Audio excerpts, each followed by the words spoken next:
Well, hello and welcome to this week's episode of Real Hope Conversations. I'm your host, Abby McFarlane, and I am joined by the delightful, enigmatic Dwayne Jeffries. And this week we are diving deeper into the topic of being all in as Christians in the faith. Dwayne, thank you so much for joining me. Jolly to be here. We need to upgrade your scriptwriter. I don't know that delightful appears in too many lexicons when it comes to me. Well, you certainly use descriptive words and you make people laugh. That's true. I do enjoy a good laugh. You do enjoy a good laugh.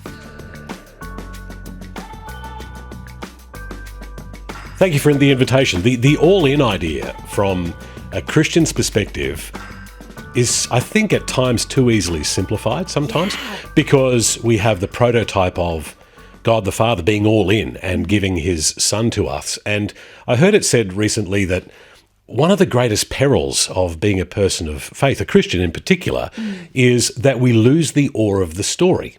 Yeah. That we're so close to it that sometimes we don't appreciate the weight of it, the significance of it. And the idea of writing about all in by your invitation in the Real Hope Devotional forced me to re-engage with how much I had taken for granted. Yeah. And the story that I shared of a particularly gifted musician who, at the time and up until his passing, visually impaired since birth, leading another visually impaired person across the road, and that second person didn't realise he was being led by a blind person. Yeah. On the face of it, looks foolhardy. And I made the observation in that devotional that being judged as foolhardy as a Christian, at times, I think, is an affirmation, because it's an illogical thing to be all in a world where we're much likely to hold on to it all as opposed to give. So those were kind of some of the broad themes that came out when I was thinking about the devotional. Yeah, I think you're so right. Being all in is so simple. Like, it's such a simplified term, but what actually does it mean as Christians? Because I think that you're right. I think that it is our natural inclination as human beings, and particularly in the society and the world that we live in today, to hold back. Yeah. To not throw everything in, to not live a life of abandon for God, but to live one that is, I'm going to give this part to God, but I'm going to hold this part really close. But that's also a biblical principle too. Yeah. The idea of storing away is also a biblical principle. Stewardship is a biblical principle. So where do we define the difference between being fully immersed and being wise stewards? Yeah. Because we're not called to be unwise. We're not called to be to live without a plan, without a strategy. We're not called to live fully abandoned. Yeah. We're called to be stewards, but at the same time, we're called to be all in. That's it. Right? That's a complex idea. Yeah. And so where, for you, does being all in sit in your walk with God? Like, how does that play out in a day-to-day walking with God sense for you? Some days incredibly successfully. and other days not so much. But that's our walk, right? Pretty much. Some days it's easy to be all in because the risk is low. Yeah. And other days it's a riskier proposition, and so I hold something in reserve. Yeah. One of the things about being all in that I was deliberate about when I shared in the Real Hope Devotional was choosing a passage from Deuteronomy, which, when you read it, at times is really dense material. Yeah. It's full of archaic, highly traditional Jewish observance, and it's not an easy read. It is a legislative document. And the passage that I took, which is the give with all you have, I had forgotten its context. And in the context, and I'm getting to your answer, I promise you. No, go. The context is the Israelites are reminded of the three huge festivals that they marked each year, often around grain harvesting times, very much driven by the Passover and the the massive diaspora of Israel leaving Egypt and being delivered in the most incredible circumstances. And then there are these other two feasts, the Feast of Weeks and the Feast of Tabernacles. The verse that says, give as you are able to give, actually is about the offerings that the community were to bring to God during these festivals. And the important thing here is to give what you have. God's not an unreasonable, demanding God. He recognizes that not all of us can give the same thing. But the gifts that the community were asked to bring were a product of their harvest. So what it is that God had given them, they were being asked to bring that to the room. And not at the sacrifice of their family, but as a token, a physical reminder of their reliance on God. Yeah. So if we go back to your initial question, how do I live an all-in life when it comes to my relationship with God, is that I offer what I have. Yeah. I connect with the idea that what I have to offer isn't what you have to offer or what you have to offer. It is mine alone. Yeah. And it's a product of my conversation with God that says, you've given me these things. What can I give back? And some of those elements, they include my talents and my time and my attention to others around me and to God. God calls me to be in relationship with him. Remember, these feasts were about the reunion of a God with his people. So when we're asked to give all in, we're asked to give firstly what it is we have. And the second is what we give should add value to our relationship with God. Not just a token, not just here's a tip, God, for all you've done in my life. And I use tip deliberately. How many times do we tip God for his awesome love and his deliverance? We plead and wrestle with what we need from him, and then we tip in return. So the idea of all in is about giving what I can, what I have. When you were talking, and it brought me back to the story that you shared in the devotional about George shearing. Yeah. And you mentioned sacrificial service in there. And then you reflect back on the story of Mary and her being criticized for using... Wasteful. Extravagance. Wasteful and extravagant in her love and the way that she displays that with the perfume. Can you talk about sacrifice in All In? Because I think that's, you're right. It's not at the sacrifice of your family to the point of destitution. Yeah. But what is that level of sacrifice? I remember heading to church with my parents. I don't know what age I was, but I was at that nauseatingly inquisitive phase of my life. Any parent will know that, where there is no silence anywhere anymore, and the world is just one giant question mark. And Mum would give us our offering as kids to prototype giving very early on, long before pocket money was on our radar. The idea was to build muscle memory, that when I go to church, I'm part of an act of giving. And we didn't dwell deeply into the broader themes of that as a kid. Later in life, as a teenager, my parents still tithe to this day, and the 10% thing came up. And Mum and Dad at various times in their life were a wonderful prototype for giving. And Mum made the observation, she is still the accountant of the family even to this day, as is so often the case in many families. Mum would often say, we're going to give what we can back to God, and sometimes it's going to be more than that 10%, because God has blessed us. And Mum used to live by that principle that says, if God has given me much, then I'm going to return as much as I can, but equally as a parent, I've got to steward my family. And I've got to make wise choices. And kids are expensive. And she would often remind us of that. I was a very expensive child. I broke a lot of stuff.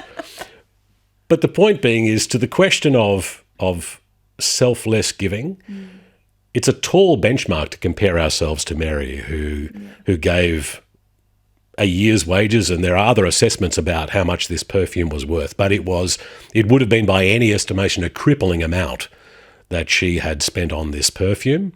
You also have the biblical story of the widow giving literally all she had that day at the tabernacle. They are both incredibly high benchmarks. Yeah. I struggle to meet those some days, Yeah. but I live by that sense of, if it's easy, is it enough?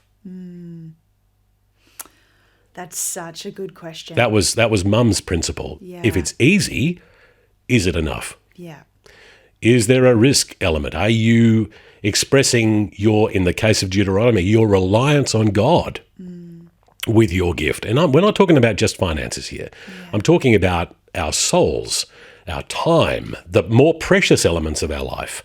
Am I giving God my attention at the beginning of the day? Or am I tipping him with a, good morning, God, it's good to be alive, and then I go about my next thing? Am I tipping my family? Yeah. Am I investing to a point where it consumes some of my own time? Is it costing me? And I don't want this to feel like a burden. I'm not asking for any of us to, well, it's not enough if it doesn't sting. Yeah. That's not a reliable principle either. But if it's easy, is it enough? Yeah. Do you think that the concept of all in is difficult because we don't necessarily credit everything that we have as Christians to God? It's easy to credit material things, but I think that we often forget that our life, yes, the blessings that we have, where God has placed us for work, our children, our health, those things that are immaterial, we lose sight of God being the giver of those gifts, because they are gifts. Here's a straight line that I have a lot of trouble ruling myself against. Yeah. Forgiveness. Boom. Am I all in forgiveness?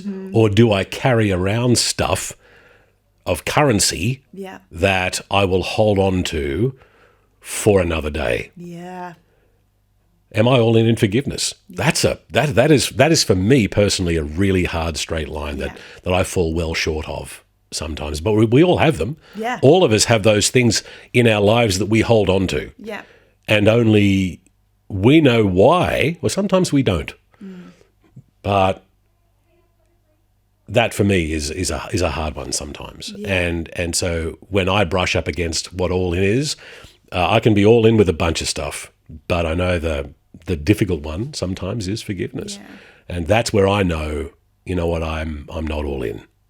Because there are parts of life where, as you said, not that it's easy, but it's easier to be all in. Yeah, oh yes. Yeah, it's a low friction kind of all in. Absolutely. And I think when you were talking at the beginning about risk, and I was like, actually, that's so true, because with all in, some of it's low risk. Yes. It's low friction. Yeah. It's easier to be all in. But then when it comes to those points where it's risky and you have to give part of yourself, or let go of something that you want to hold on to. Again, coming back to Deuteronomy, we're talking about subsistence level communities giving of their grain. The very thing that they are going to need to feed their families, or to replant, or to build equity in their community. They're giving it to God. They're giving it as an act of faith as much as service. They're giving that says, I'm about to give you something back, God, that really I could use. But I'm doing this to let you know that I'm reliant on you to top the barrel back up again. I'm reliant on you to fill the gap that is going to be made inevitably when I give something back to you. Yeah. That's a really big idea, right? There's an element of trust, right? There is. And dependence. And dependence upon God. And it keeps... Actually, that story brings me back to when I was in Kenya and I was working with some of the most impoverished people in the world. And this idea that I would go into people's homes and they would lay out this feast. Yeah. And then when I walked out, I found out that was all that they had. They had spent everything on being hospitable to me, visiting them, and their family would have nothing to eat for the rest of the week. It was this idea of but they gave because they trusted that God was going to bless them. There was this idea of dependence upon God that I had never seen or even thought through, because in the Western world, there is a lot that we kind of could carry ourselves. Was there, in your experience, and this is a really important question, was there any sense that this was a conscious decision for them? Yeah. Like, did they have to wrestle with that, or were they at a level of lived generosity that this is just the way we do things around here? I use that term deliberately because I heard culture defined as it's the way we do things around here. And as Christians, what is the way we do things around here? How much intellectual, deliberate thought do we have to force ourselves into acting on? Or how much of it is at a subconscious level, that this is just the way we do things around here? What would it look like if as a community of believers, but more broadly the world, lived in a place of all-inness as just the way we do things around here?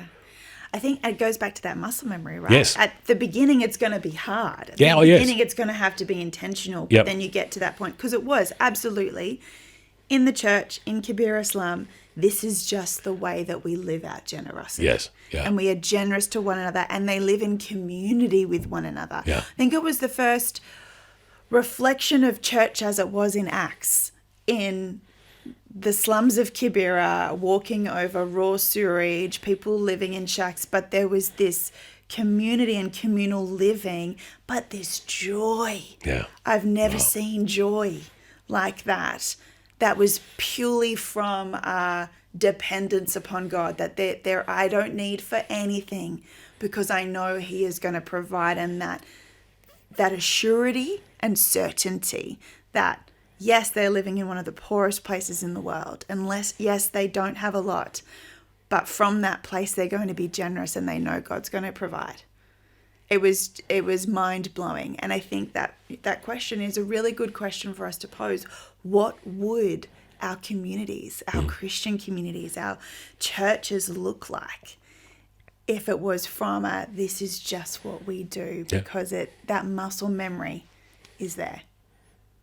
That's such a great question to end on as we round up this conversation. Dwayne, thank you so much for coming and sharing. I think all in, it's not as simple as it sounds. No, but don't let the scale of what that could mean stop you from starting to build new muscle memory. Yeah.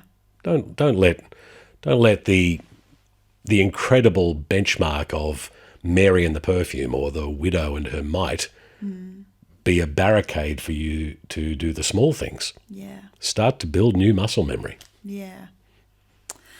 Well, if you have enjoyed this conversation, and maybe if you have some questions to ask us, or if you'd like to share with us about your experience of seeing All In Community, there is a link at the bottom of these notes. If you're watching this on YouTube or if you're listening on wherever you get your podcasts, there is a link.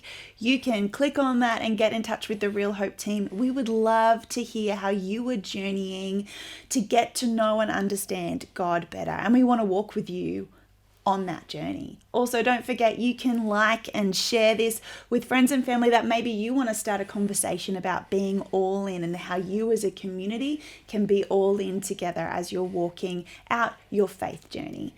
But always never forget that God is with you, and we are so excited to be journeying with you as a community of brothers and sisters as we seek to understand our amazing Heavenly Father and the life that He has called us to live. Well, I hope you have an amazing week, and I'm looking forward to seeing you here next week for the next episode of Real Hope Conversations.